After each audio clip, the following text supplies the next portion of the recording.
There's Laura. There's Dolores.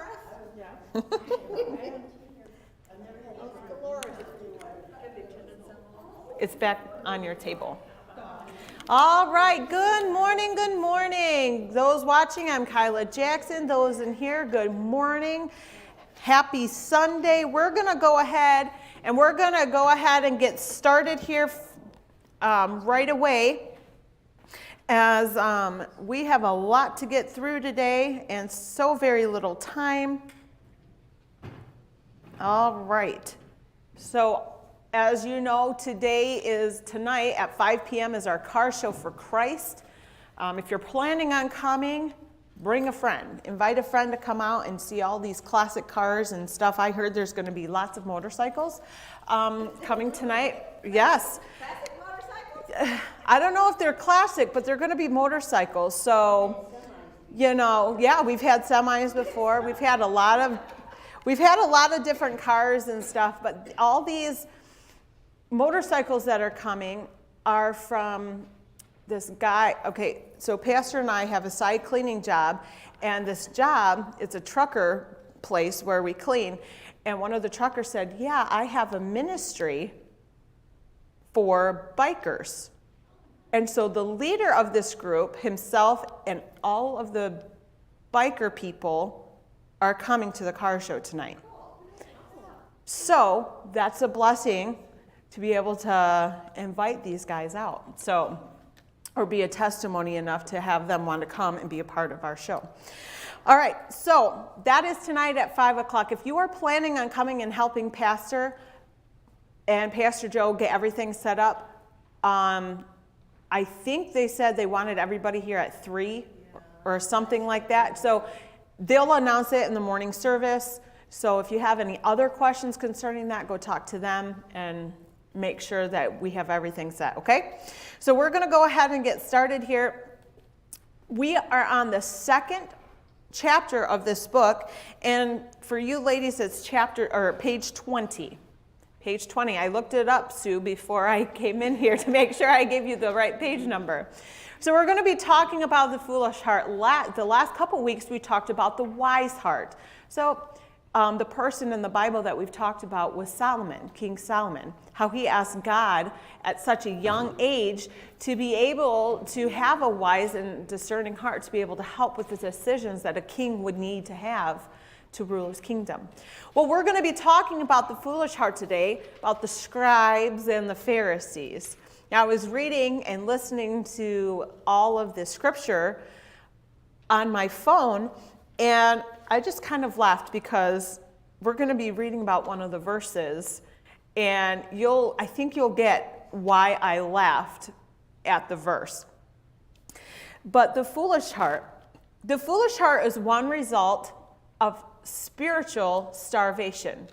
Now, we all know that if people starve themselves on purpose, especially, then they get sick.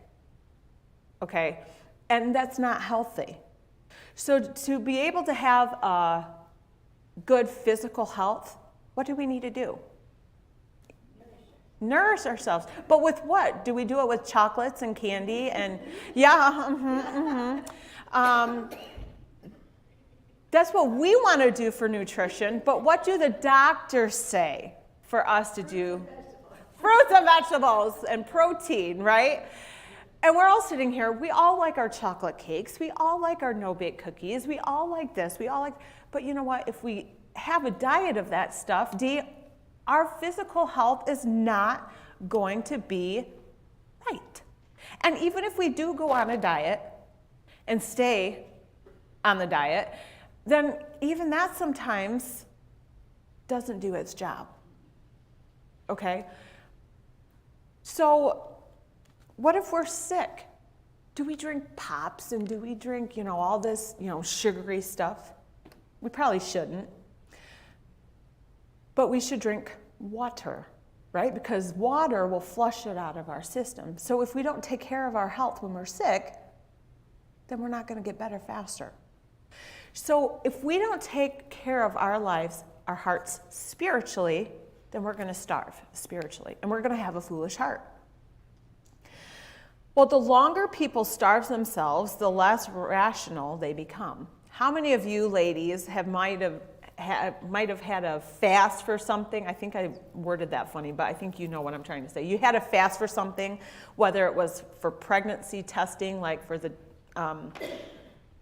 gestational diabetes, all that stuff. You might have had a fast for that, or you had a fast for some blood work, and you're antsy because you haven't eaten in like 12 hours, and you're like, oh, just get this over with fast so I can go eat. We're on edge. We're not thinking clearly because we don't have that nutrition that we need.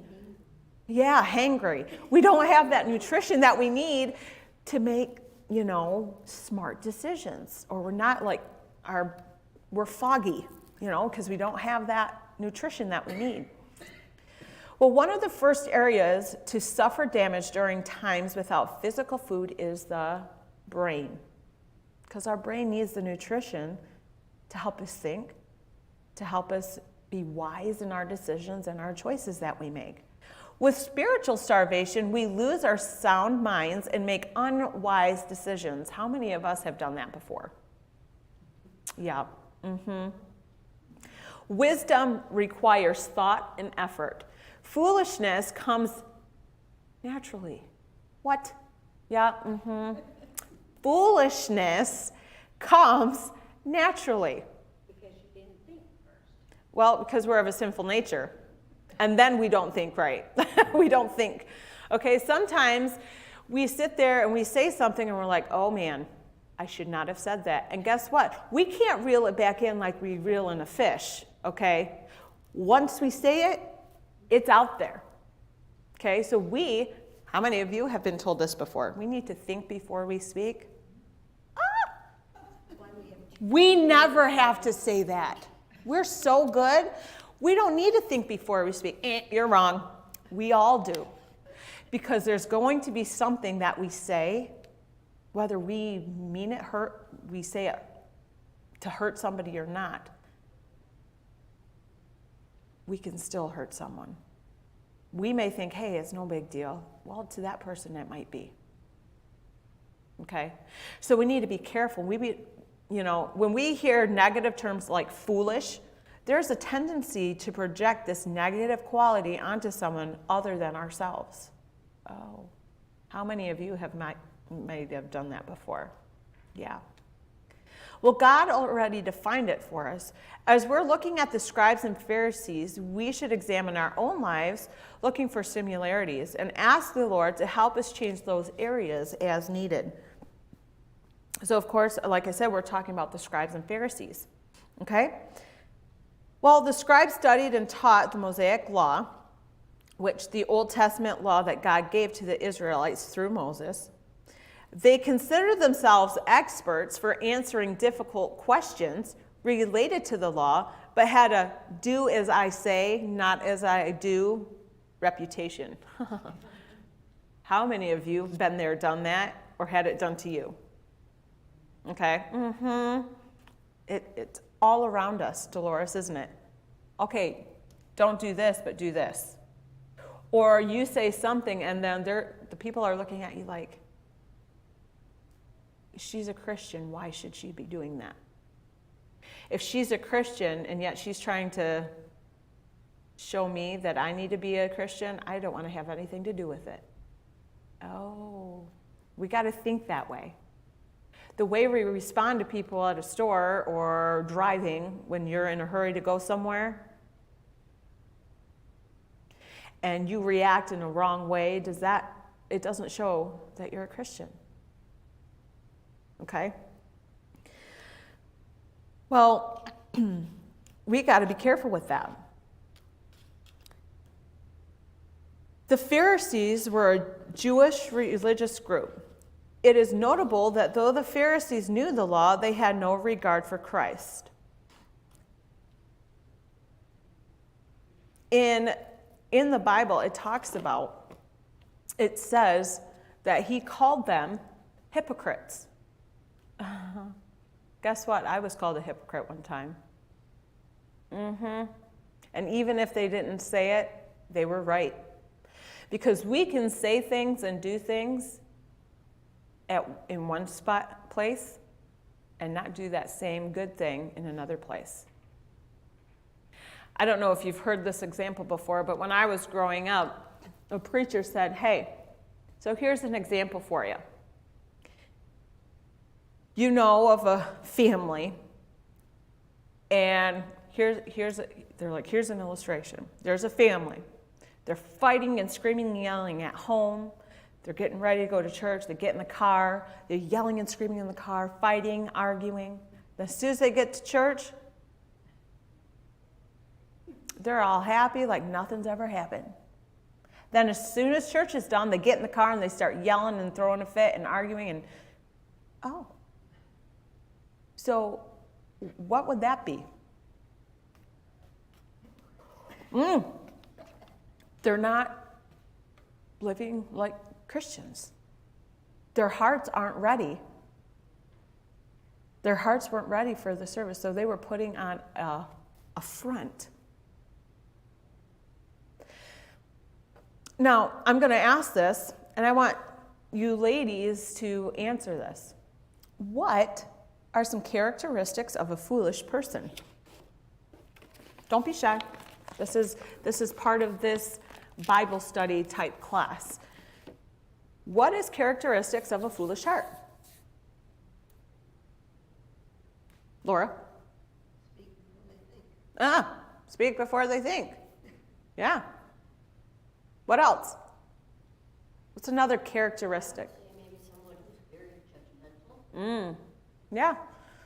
Judgmental. And that goes right along with what Laura said. They're not thinking before they speak. Anybody else? I'm sure there's a whole lot more, but it's morning and we're kind of tired. We're still trying to, wake up here. But we need to ask God to help us not be that hypocrite, not be like the scribes and Pharisees, having that mentality saying, do as I say and not as I do type mentality. Because you know what? We all do that. Whether we have young kids, like we could say, don't yell at your sister, but yet we yell at them. Or, put it away. And we don't put stuff away. Yep, I'm a big culprit of that one. Okay, but as their children, we're teaching them, right, to pick up after themselves, to put stuff away, to not yell and scream, but we have to check ourselves first. We're not perfect, far from it, okay? But we could do the best we can to raise them right, so when they become a parent, we might have instilled in them enough. Some of you have kids that are older and have kids of their own, and understandable. Like, I'm kind of talking more like me and Harmony here, okay? We still have young kids. So we're trying to just instill in them what to do and what's wrong, okay? So, in Matthew 23:15, it says, woe unto you, scribes and Pharisees, hypocrites! For ye compass sea and land to make one proselyte, and when he is made, ye make him twofold more the child of hell than yourselves. Ouch. Now, I didn't like it when I was called a hypocrite in high school. It was true, but I still didn't like being called a hypocrite or being called foolish. If we don't like being called those things, then let's ask God to help us not to be that, okay? Well, here's your first blanks here. Their words were right, but their works were wrong.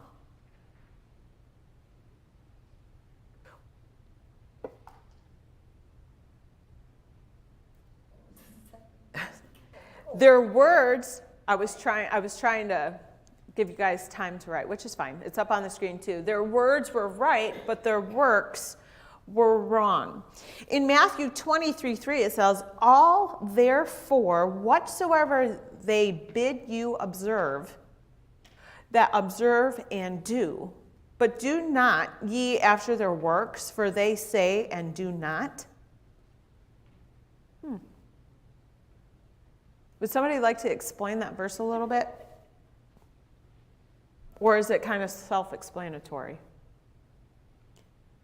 All therefore whatsoever they bid ye observe, that observe and do, but do not ye after their works, for they say and do not. Is that saying that their works are wrong? Yeah. Or if they're giving good advice? But then they're not. They're not doing what they're saying. Yeah. Then who's setting a bad example? Because scribes and Pharisees are what? Teachers, right? So if they're trying to teach somebody to do something, but they're not doing it, then how many of us have had kids, like in a class or your own children, sit there and you're like, okay, do this, this, and this, but then they're not going to do it. Oh, why? Oh, because the teacher isn't following through with what they say. So we need to ask God to help us be a better teacher to those, whether you have young kids at your house or not. No matter where you go, people are always watching, and people will always learn. How many of you have heard, learn from your mistakes? Do we ever learn from our mistakes? I think so. Sometimes. Not all the time. Not all the time. Really. I wish we could learn them all the time, or I wish we wouldn't make mistakes. But if we didn't make those mistakes, our spiritual life, we would never grow. So what are we going to do about it?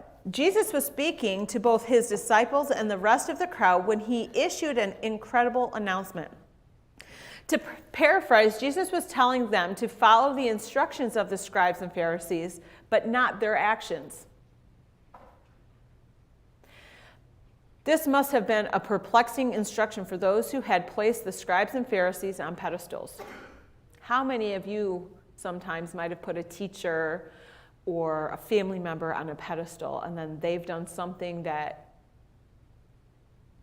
you didn't agree with, and then that person was no longer on the pedestal, a mentor or something?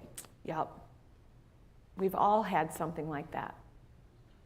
The person we need to put above everybody else is Jesus Christ. The acronym for JOY is Jesus, others, yourself. It's not yourself, Jesus, and others. It's not yourself, others, and Jesus. It's Jesus, others, yourself. I said that at our ladies' Bible study and at Denny's, and the waitress, who she's been waiting on us since we started, she goes, Jesus, I'm going to write that down. That's a good one. Because it is. And she goes to church, by the way, so that's a good thing to hear. But seriously, if you want to remember that, write it down, put it on your fridge. Or put it somewhere where you'll remember it, on your mirror, right next to your TV remote,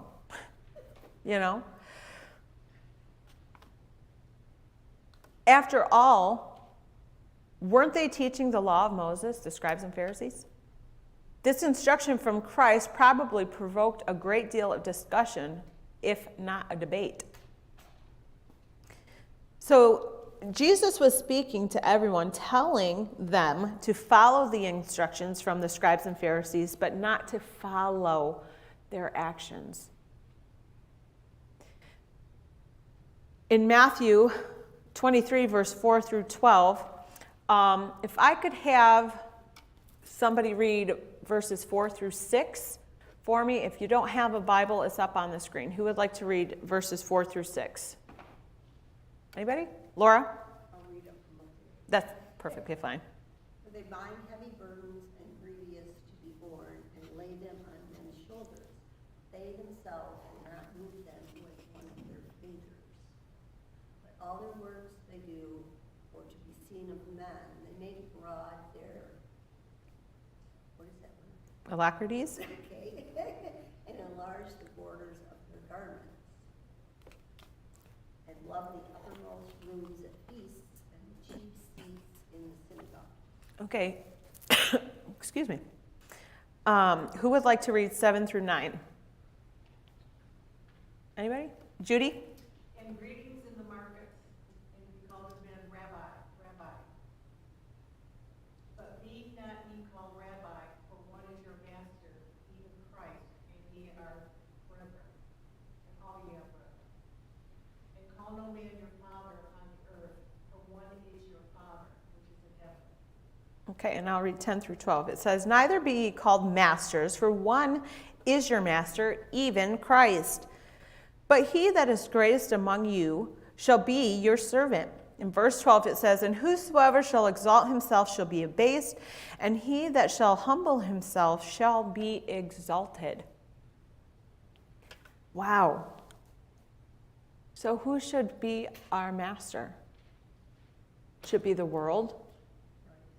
It should be Christ. Okay? Many of the charges Jesus brought against the scribes and Pharisees are common to all mankind. We are all prone to behaviors that have questionable motives laced with pride. How many of you ladies like it when you're called prideful? But you know what? We all are. Even the sweetest ladies in here, which is all of you. We can all be filled with pride. And we all are because we're of a sinful nature. Okay?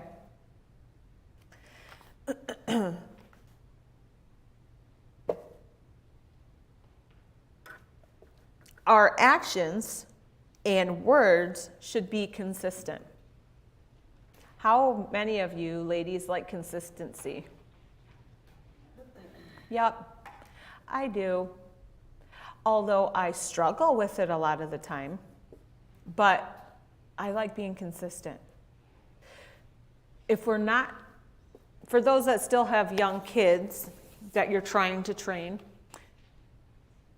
you have to be consistent with them while they're growing up with disciplining. Because if we're not consistent with it when we discipline them, then what's going to happen when they get older?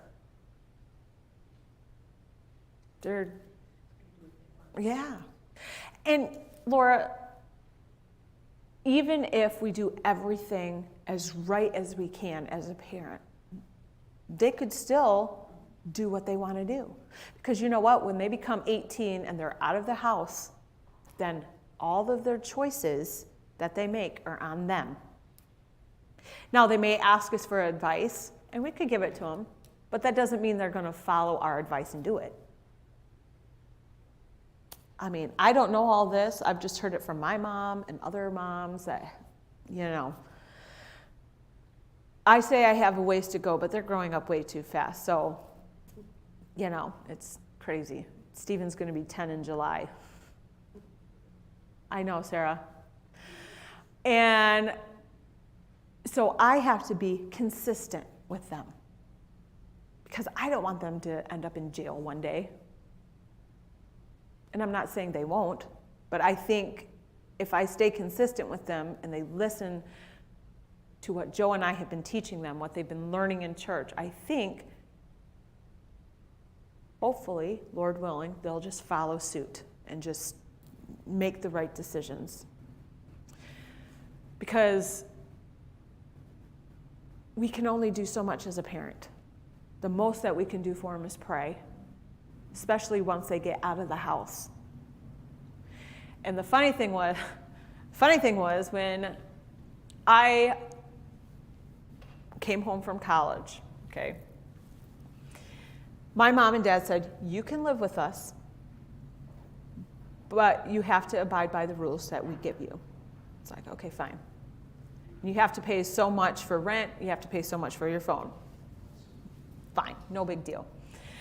And so mom's like, you can leave whenever you want, but know that you'll have to find your own apartment, your own place to live. You'll have to pay for your own bills. I'm staying. You know, and I stayed and lived with my parents until I married Joe. And they said growing up, they said, when you become 18 and you're in our house, like I said, you will abide by our rules. Okay. And then if you move out of our house, then you can do what you want. We'll give you advice if you want our advice, but that's it. Like, oh. But I lived with Mom and Dad until I married Joe, and I was very thankful for that. So, as long as we're consistent, I think it'll be easier for other people to follow. And it'll be easier for us, especially to follow Christ. In Luke 12, verse 1, it says, "In the meantime, when there were gathered together an innumerable multitude of people, insomuch that they trod one upon another, he began to say unto his disciples, first of all, beware ye of the leaven of the Pharisees, which is hypocrisy." He was warning them. They'll say it, but they won't live by it. So you got to watch and listen to what they say and watch what they do. Young people have a valid complaint against adults when they see us behaving in a way that is inconsistent with Christianity.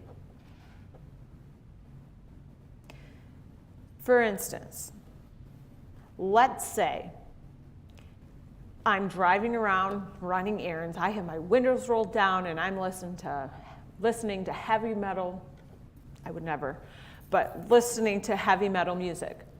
And then I see like a Caleb Barkley with his dad driving up, and they're like, they heard music, they're like, what? And they saw it was Miss Kyla. Oh. So is that being a hypocrite? Telling these kids that they should listen to this type of music because this music, Christian music, because this Christian music will help them spiritually. But yet the teacher, the pastor's wife, is listening to heavy metal music? Is that being consistent with what I'm teaching? No. Which, again, I'm telling you, those watching, I would never listen to heavy metal. It gives me a headache, okay? So maybe that's why my brain is a little more put together, because I don't listen to that type of music. I don't know. But we have to be consistent. We can send children to Christian schools, camp, youth conferences, and Christian colleges as often as we want. But the first lesson they learn were in their homes. That's going to be the most important lessons they have in life. It's from the parents. Well, you're saying, Kyla, but what if they come from broken homes?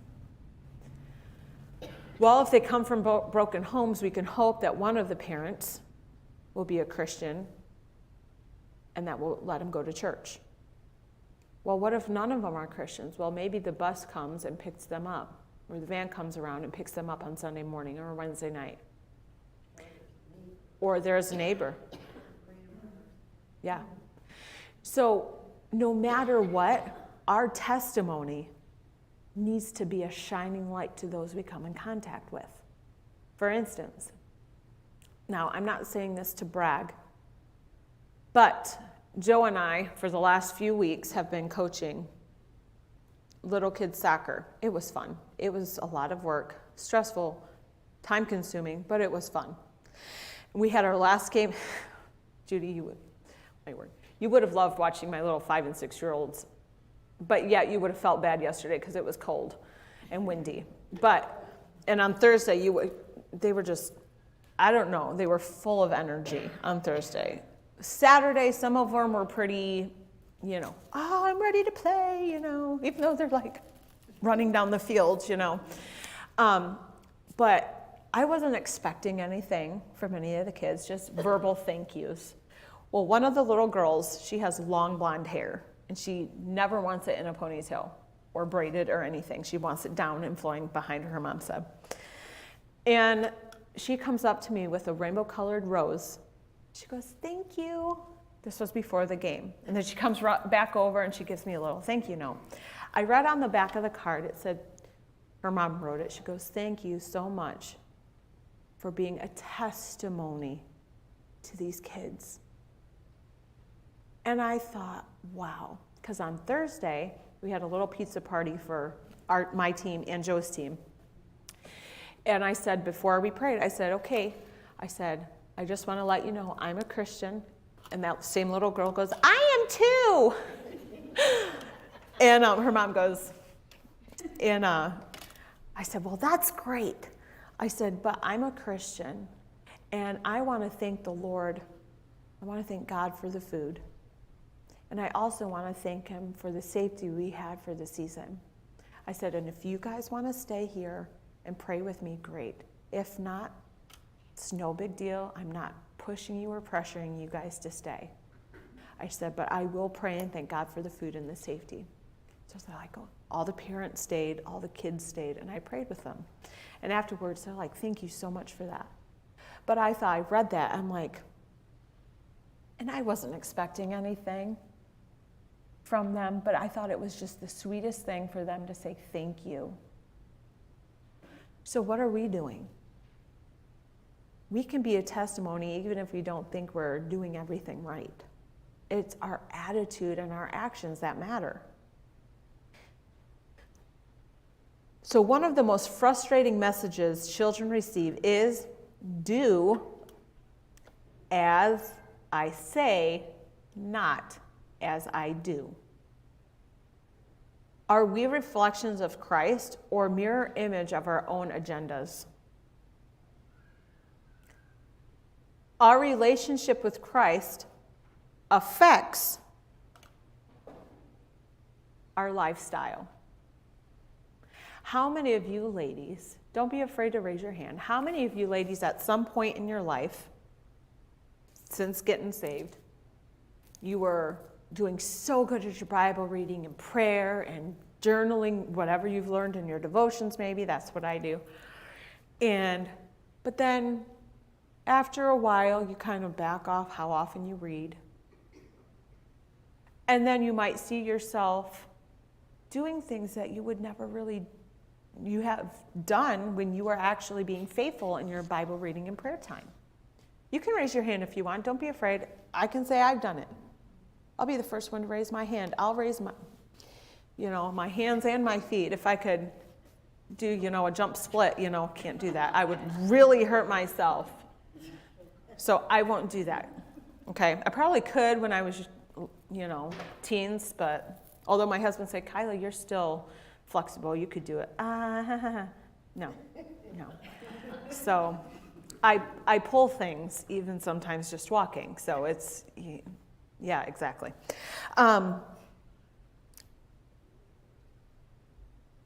But when we're not walking with Christ, our spiritual life goes back downhill. And so our lifestyle changes. Our way we think, our attitude, our actions reflect what's in our heart. We've all heard the saying, what we put in will eventually come out our mouth. So we got to make sure that we're listening to the right things, reading the right stuff. Okay? Because if we don't, then our spiritual walk with God is being hindered. Okay? The closer we are to Christ, the more we desire to display characteristics that resemble him. We may have some health issues in our life that we're struggling with. And sometimes those health issues or situations start rearing its ugly head in the way we speak to people, our actions. And it gets old. And I will tell you this, that I have been struggling since I had COVID. I've been struggling with COVID fog, like really bad. I've talked to Judy about this. And some of it might be that I have a lot on my plate. But I think the majority of it is probably this COVID fog. And it's just frustrating because Joe could tell me one thing or a Judy could tell me one thing and I could forget. within 10 minutes, I could forget. And it's so frustrating because I'm just like, I'm 37, Donna. Well, will be 37. See, I can't remember. No, I'm just kidding.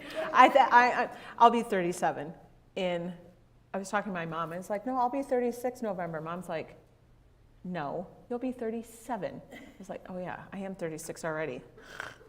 See? And Joe and I were talking, and he goes, well, we're going to talk to your DO. We're going to talk to your doctor at your 6-month checkup, and we're going to talk to her about what we can do. And so we talked to her, and if I get emotional, ladies, it's just one of those things. And I hated to admit it, but I have a brain injury from COVID. Not from an accident, because I was not in an accident. I've never really been in an accident with a car, anyway. But they said that I actually do have a brain injury from COVID. So you know how Pastor Joe has COVID long hauler lungs? Well, I have COVID long hauler brain injury. And I don't like it. I did not want to admit it because I didn't want to admit that I'm frail and that I need help. Right, Judy? And so I talked to my doctor, and she goes, well, I'm gonna put a referral in.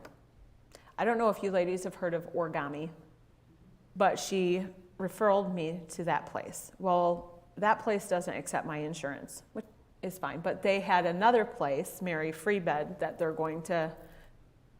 now I'm starting this therapy on Tuesday.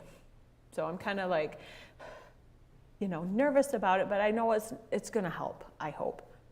And Joe's making all these appointments, bless his heart, because I hate doing that kind of stuff. And so the lady he was talking to was getting all of the paper stuff, filled out over the phone, and some of the stuff. And she goes, by the way, part of this COVID fog comes like hip pain and back pain. I didn't tell you this, Judy. And she goes, is she having any of those symptoms? He goes, yes. She goes, well, I just want to let you know, while they're helping her therapy with her brain, they can also help her with her hip and back pain. I mean, who would have known?